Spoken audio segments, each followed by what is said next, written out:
खबर शामिल करेंगे जिला कसूर तहसील कोट राधाक्षण से। मेयर न्यूज़ की रिपोर्ट के मुताबिक जिला कसूर के इलाके तहसील कोट राधाक्षण में 30 अक्टूबर 2025 की रात तकरीबन 11 बजे फायरिंग के एक वाक़े में 28 साला मोइज़ हुसैन जाँ बहक हो गए।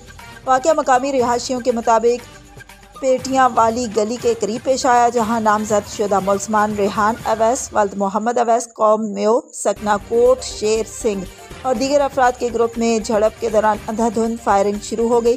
फायरिंग में मोइज़ हुसैन को बराह रास्त गोली लगी और वह मौका पर ही जाँ बहक हो गए।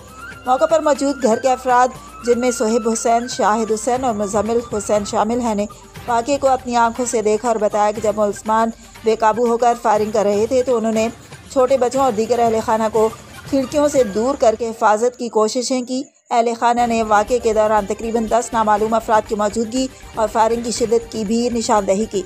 मुतासरा के भाई मुजाहिद हुसैन की मुद्दत में 31 अक्टूबर 2025 को थाना कोट राधाक्षण में मुकदमा दर्ज कर दिया गया। शिकायत में नामजद मुलजमान के अलावा चंद नामालूम अफराद के खिलाफ कत्ल के इल्ज़ामात आयद किए गए हैं। मुकदमे की इब्तदाई रिपोर्ट तैयार करके तफ्तीश के लिए हुकाम बाला को अरसाल कर दी गई है। पुलिस ने इत्तला मिलते ही जाए वक़्वा पर पहुंचकर शवाहिद इकट्ठे किया और लाश को मुतालिका हुकाम के हवाले किया। तफ्तीशी team SI HIU Rizwan Asghar और नायब मुहर्रर आबिद को केस की तहकीकात के लिए तैनात किया गया है। पुलिस का कहना है कि वाक़े के मुहर्रकात और मुमकिन गिरफ्तारियों के लिए छानबीन जारी है और तमाम शवाहिद की किताबी कार्रवाई के साथ जाँच की जा रही है।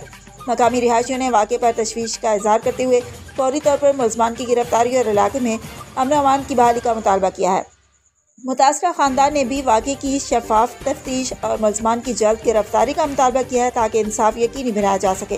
पुलिस तफ्तीश जारी रखने के साथ साथ आवाम से अपील कर रही है कि अगर वाक़े से मुतालिक कोई मालूमात मौजूद हों तो वो करीबी पुलिस स्टेशन या तफ्तीशी अफसरान से रब्ता करें ताकि मुजरिमान को कानून के कटहरे में लाया जा सके।